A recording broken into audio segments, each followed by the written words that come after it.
Hello everyone, welcome to our YouTube channel Sandra Advanced Education. This is English Grammar and today I'm going to teach you lesson 10. The name of the lesson is verbs. Today we will discuss about verbs. So without getting late, let's begin the lesson. Read the following sentences. जो sentence दिए गए हैं उनको पढ़िए. Mangoes grow on trees. Mangoes grow on trees means जो mango हैं वो कहाँ पर ग्रो करते हैं, ट्रीज पर ग्रो करते हैं. The boys played cricket in the field. जो बॉयज हैं, लड़के हैं, वो कहाँ क्रिकेट खेले, फील्ड में, मैदान में. The sun rises in the east and sets in the west. जो सूरज है वो कहाँ निकलता है, ईस्ट में निकलता है और वेस्ट में छिपता है. My father boat me a new bag yesterday. मेरे फादर मेरे लिए एक नया बैग कल लेकर आए. ठीक है, मेरे फादर मेरे लिए कल एक नया बैग लेकर आए. My grandparents run an orphanage. मेरे जो ग्रैंड पेरेंट्स हैं, मतलब दादा दादी हैं, वो एक ऑर्फेंज चलाते हैं, एक अनाथालय चलाते हैं. The coloured word in the above sentence are verb. देखिए, जो सेंटेंस में कलर्ड वर्ड दिए हैं, रेड कलर से, पिंक कलर से शो हो रहे हैं, ये क्या है, ये कलर्ड वर्ड ही हमारे क्या हैं, ये वर्ब्स हैं. A verb is a word that tells us what a subject does and what the subject is और व्हाट द सब्जेक्ट हैज. एक वर्ब जो होती है वो क्या होता है, वो एक वर्ड होता है जो यह बताता है कि सब्जेक्ट क्या करता है. ठीक, सब्जेक्ट क्या है, इसके अलावा सब्जेक्ट के पास क्या है, what the subject has. And a verb is a doing word. जो वर्ब है वो क्या है, एक डूइंग वर्ड है या फिर एक एक्शन वर्ड है. ठीक है. If the subject of a sentence is singular the verb is singular. यदि एक सेंटेंस का सब्जेक्ट सिंगुलर होगा तो वर्ब भी सिंगुलर होगी. The subject of a sentence is plural if the subject of a sentence is plural the verb is plural.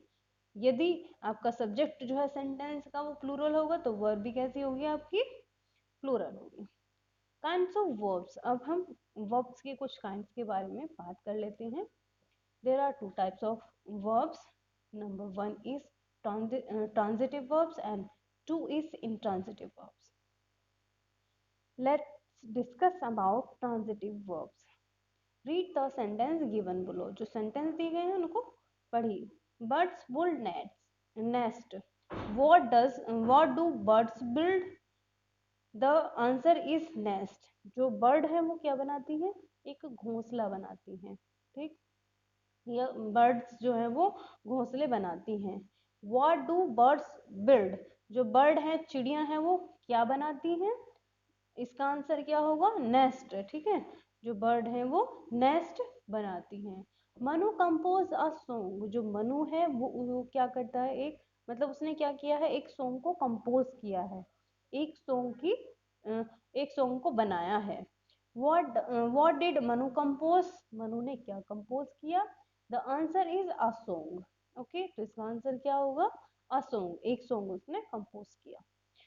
Next one, I watch an English movie. मैंने एक English movie देखी. What did I watch. मैंने क्या देखा, the answer is an English movie.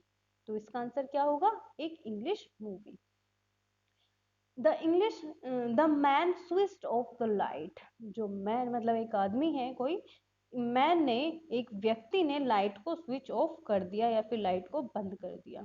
What did the man switch off. Man ने क्या बंद किया, आंसर इज द लाइट. तो क्या बंद किया, लाइट को बंद किया.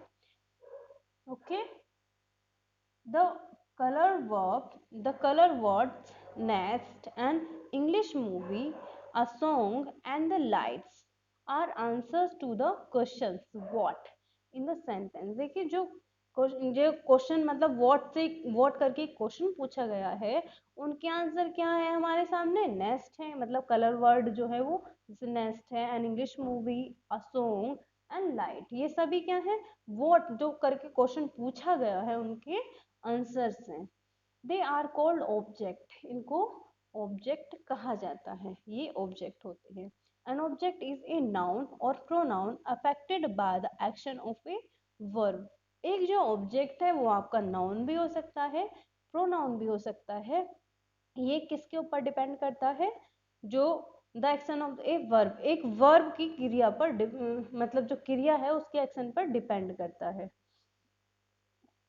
A verb that require an object to complete its sense is called a transitive verb. एक वर्ब जिसको एक ऑब्जेक्ट की जरूरत होती है, एक वर्ब जिसको एक ऑब्जेक्ट की जरूरत होती है एक सेंट मतलब कंप्लीट सेंस देने के लिए, वही हमारी क्या होती है? ट्रांजिटिव वर्ब होती है। मतलब वह क्रिया या फिर वो वर्ब जिसको एक मतलब पूरे सेंटेंस की सेंस देने के लिए किसी ऑब्जेक्ट की जरूरत होती है, वही हमारी क्या होती है? वही हमारी ट्रांजिटिव वर्ब होती है। नेक्स्ट वन, अब हम डिस्कस करेंगे इंट्रांजिटिव वर्ब के बारे में। Now read the following sentence. I laugh, you smile, she is crying, and the child slept. The colored verb in the above sentence make a complete sense. अब हमने ये देखा कि जो कलर्ड वर्ड दिए गए हैं, ये कलर्ड वर्ब जो हैं, ये अपने आप में सेंटेंस में एक कंप्लीट सेंस बना पा रहे हैं। ठीक है, ये अपनी एक कंप्लीट सेंस बना रहे हैं या इनकी अपनी एक कंप्लीट सेंस बनती है। इनको हमने ऐसे ही बोला, आई laugh, you smile, she is crying and the child slept. ठीक, तो इसमें हमें किसी ऑब्जेक्ट की जरूरत नहीं पड़ी, ये अपने आप में एक पूरी सेंस हमें दे रहे हैं। They do not require an object to complete their sense. इनको मतलब अपनी सेंस को कंप्लीट करने के लिए किसी ऑब्जेक्ट की जरूरत नहीं है। A verb that does not require an object to complete its sense is called an intransitive verb. एक ऐसी वर्ब जिसको कंप्लीट सेंस देने के लिए या अपनी सेंस को कंप्लीट करने के लिए किसी ऑब्जेक्ट की जरूरत नहीं होती है, वही हमारी क्या होती है? वही हमारी इंट्रांजिटिव वर्ब होती है। ओके, तो यहाँ तक आपका ये क्लियर हो गया होगा। अब हम नेक्स्ट हम डिस्कस करते हैं verbs and there form. Verb और उसकी फॉर्म के बारे में थोड़ा सा डिस्कस कर लेते हैं। A verb can have several forms but there are 4 main forms of a verb. एक वर्ब जो होती है उसकी कई सारी फॉर्म होती हैं हालांकि, लेकिन हम यहाँ पर जो वर्ब की 4 मेन फॉर्म के बारे में डिस्कस करेंगे। Let's see. They play with dolls, तो यहाँ पर क्या है? Present. He went to the park, यहाँ पर past। and next I have enjoyed the TV show, यहाँ पर past participle। and we are going to the market, यहाँ पर present participle। learn the different form of work given below। अब हम कुछ verb की फॉर्म के बारे में डिस्कस कर लेते हैं। देखिए, प्रेजेंट, पास्ट और past participle and present participle. Go का क्या है? ये आपका प्रेजेंट फॉर्म है, ये पास्ट है, और ये आपकी पास्ट पार्टिसिपल है, और ये आपकी प्रेजेंट पार्टिसिपल है। गो का पास्ट फॉर्म क्या होगी? वेंट होगी। पास्ट पार्टिसिपल फॉर्म होगी gone and present participle going. ऐसी ईट का ate, eaten and eating. Fall का fell, fallen and falling. Get का गोट, गोट गेटिंग। कैरी का कैरीड, कैरीड और क्राइंग। इसके अलावा और भी इसी तरीके से दी गई हैं। Drink, drunk, drunk. Drink, drank, drunk, drinking. Climb, climbed, climbed, climbing. ठीक, ऐसे ही ब्रेक, ब्रेक की दी है। Break, broke, broken. Buy, bought, bought, buying. Cut की कट, कट, कट ही रहती है, cut, cut, cut, cutting. Shut की shut, shut, shut, shutting. Sell, sold, sold, selling. इसके अलावा किल की kill, killed, killed, killing. Laugh की लाफ, लाफ्ड, लाफ्ड, लाफिंग। इसी तरीके से बाकी वर्ब्स की फॉर्म भी दी गई हैं, इनको आप लर्न कर लीजिएगा। बड़ा अच्छा ये लेसन था आज का जो हमने डिस्कस किया वर्ब्स का। वीडियो अच्छे लगे हो तो वीडियो को लाइक करना, और अगर आपने अभी तक हमारे यूट्यूब चैनल को सब्सक्राइब नहीं किया है तो चैनल को सब्सक्राइब करना ना भूलें। साथ ही बेल आइकन पर प्रेस करना ना भूलें, जिससे हमारी वीडियो की नोटिफिकेशन आपको मिलती रहे। Thank you.